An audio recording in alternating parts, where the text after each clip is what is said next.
Anita college छोड़ चुकी थी और एक दिन वो किसी मॉल में कुछ सामान खरीदने के लिए गई। तभी वहां उसे कॉलेज का पुराना दोस्त दिनेश मिल गया। तो दिनेश अनीता से कहा, ओ हेलो अनीता, तुम कैसी हो? कॉलेज छोड़ने के बाद हम सभी दोस्तों को भूल गई। तभी अनीता ने थोड़ा शर्माते हुए कहा कि नहीं दिनेश, दरअसल मैं किसी को भी नहीं भूली, बस बात यह है कि मुझे टाइम ही नहीं मिलता। तभी दिनेश ने अनीता को ऊपर से लेकर नीचे तक उसे घूर कर देखने लगा और अनीता को देखकर वो अपने मन ही मन ये सोच रहा था कि वाओ कितनी सुंदर है अनीता, इसका तो नंबर लेना ही पड़ेगा। वैसे अनीता शुरू से ही बहुत ही भोली लड़की थी और ये बात दिनेश जानता था और दिनेश कॉलेज टाइम से ही बहुत ही फ्रॉड लड़का था, लेकिन ये बात अनीता को बिल्कुल नहीं मालूम थी। तभी दिनेश ने अनीता से कहा कि अनीता चलो एक कप कॉफी पीते हैं। तो अनीता ने मना किया, लेकिन दिनेश ने कहा कि यार पता नहीं फिर हम कब मिलेंगे, चलो ना यार। तब दिनेश उसका हाथ पकड़कर कॉफी पिलाने ले गया और अनीता मना ही नहीं कर पाई। तभी दोनों ने कॉफी पी ली, फिर अनीता जाने लगी। लेकिन दिनेश ने अनीता से बड़ी चालाकी से उसका नंबर भी मांग लिया और अनीता ने दिनेश को अपना नंबर न जाने क्यों दे दिया।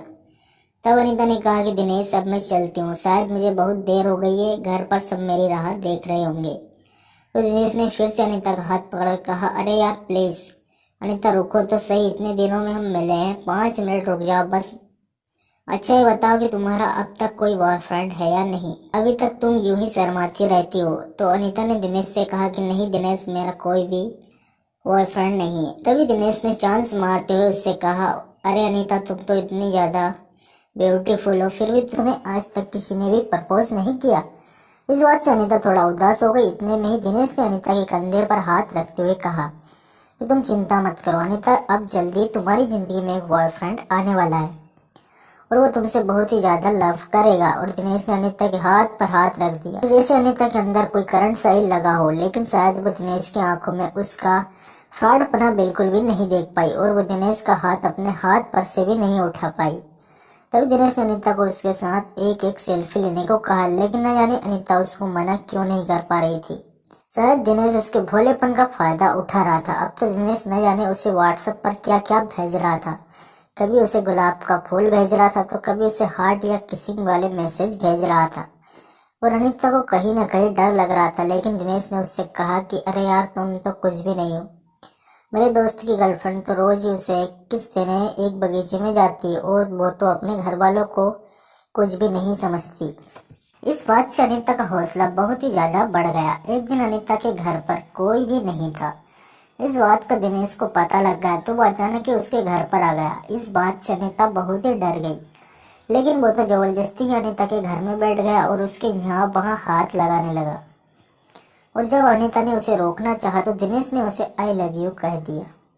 अब अनीता उसे रोक ही नहीं पा रही थी क्योंकि उसे पहली बार किसी ने लव यू कहा था, मगर उसे दिनेश के अंदर का दरिंदा बिल्कुल भी नजर नहीं आ रहा था। अब दिनेश को अनीता ने जाने को कहा, लेकिन दिनेश बदले में उससे एक किस मांगने लगा और उसने उसकी न जाने कितनी किस ले ली और किस लेते समय उसने उसके साथ एक सेल्फी भी ली। फिर वो वहां से चला गया। अब अनीता को बहुत ही ज्यादा डर लग रहा था, लेकिन उसने दिनेश के बारे में अपने घर वालों को कुछ भी नहीं बताया। अब दिनेश पूरे दिन ही अनीता से फोन पर बात करता रहता था।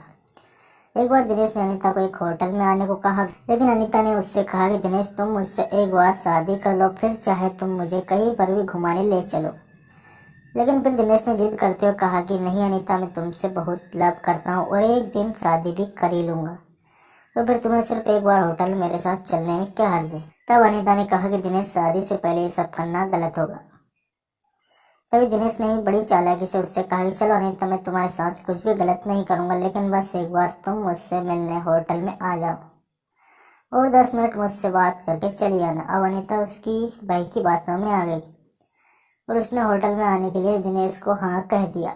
और तो और उसने अपने घर वालों को भी कुछ भी नहीं बताया और वो दिनेश के पास उस होटल में पहुंच गई।